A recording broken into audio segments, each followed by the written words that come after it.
कुछ लोग कहते हैं पाकिस्तान में मीडिया आज़ाद नहीं है, लेकिन कुछ लोगों की राय इसके बरक्स है। वो कहते हैं कि पाकिस्तान में ना सिर्फ मीडिया आज़ाद है बल्कि मादर पिदर आज़ाद है। इसकी एक मिसाल और एक झलक वजीर आज़म इमरान खान की उस मीटिंग में नजर आई जिसमें उन्होंने कुछ बड़े नाम के सहाफ़ियों को बुलाया था। कोरोना पर डिस्कस करना था, कुछ उनको तजावीज़ देनी थी, कुछ उनकी सुननी थी। लेकिन वहां पे एक तो इन लोगों में जिनको बुलाया गया था डिसिप्लिन नजर नहीं आया। एक से सवाल करते थे तो सारे बोल पड़ते थे। दूसरा, सवाल को भी वो एक लेक्चर की सूरत में बयान करते थे, एक तकरीर की सूरत में बयान करते थे। तो डिसिप्लिन नजर आया, ना कोई सहाफती अक़दार नजर आई। और वहां पे बात सिर्फ कोरोना के ऊपर होनी थी, लेकिन ये लोग मीर शकील रहमान का मामला लेकर बैठ के उनकी रिहाई की बात करने लगे और फिर इकानमी की भी बात करने लगे। तो मछली मंडी नजर आया वजीर आजम की वो मीटिंग जिसमें इन सहाफियों को, बड़े नाम के सहाफियों को बुलाया गया था।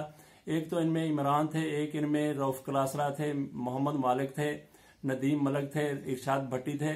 तो ये लोग अपना अपना लगता था कि अपना अपना नैरेटिव वहां पे बिल्ड कर रहे हैं, सिर्फ ये लोगों को बताने के लिए रात को अपने प्रोग्रामों में कि हमने वजीर आजम के सामने ये बात कर दी, हमने ये बात कर दी। तो इमरान वो कह रहे थे कि ये लॉकडाउन नहीं है, ये तो कर्फ्यू है, ये तो कर्फ्यू है। अपनी बात के ऊपर इतना जोर दे रहे थे कि वजीर आजम को शायद पता ही नहीं है, इनको सारा कुछ पता है। फिर वो कह रहे थे आपने गरीब के लिए क्या किया, फलां के लिए क्या किया। भी आप लोगों ने वहां पे जाके वो बात करनी है जो वहां पे मौजू है, लेकिन इन्होंने वहां पे एक नया कट्टा खोलते हुए नजर आए, नया तूत खड़ा करते हुए नजर आए। तो बहरहाल इमरान खान ने इनको अच्छे तरीके से समझाने की कोशिश की और फिर ये इमरान जिनकी बात हो रही है वो मान भी गए कि हाँ आप दुरुस्त कह रहे हैं। और फिर इकानमी की बात करने लगे, मीर शकील रहमान की रिहाई की बात करने लगे। मीर शकील रहमान वहां पे क्या आ गया, भी आप जो कुछ उनके दो चार वहां पे नमकखार बैठे थे वो अलग मामला है। आप वहां पे डिस्कस क्या करने आए हैं, बात क्या कर रहे हैं। और फिर कहते हैं जी कि सहाफत के ऊपर बड़ी पाबंदियां हैं, सहाफत आजाद नहीं है।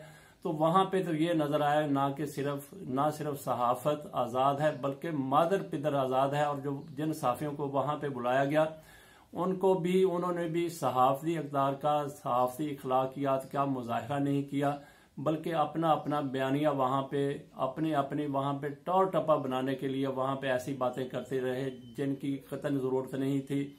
और उनमें फिर एक मोहम्मद मालिक ने तो ये भी कहने लगे जी हम बात कर रहे हैं आप इलेक्टेड लोगों की, वहां पे कुछ नॉन इलेक्टेड लोग भी यहाँ पे बैठे हुए हैं। तो ये कोई फोरम था ऐसी बात करने का, सिर्फ ये बताने के लिए कि हम इमरान खान से भी बड़े हैं, हम वजीर आजम से भी बड़े हैं। तो ये यहाँ पे जाके बड़े होंगे, आपकी सोच बड़ी होगी, आपकी सियासत बड़ी होगी, बहुत ज्यादा आप उनसे ज्यादा जानते होंगे, ज्यादा काबिल होंगे, अहल होंगे। लेकिन जमीनी हकीकत यह है कि उस वक्त वो वजीर आजम थे, आप भी वजीर आजम है और आप एक सहाफी के तौर पे गए थे। आपको वहीं जब आप वजीर आजम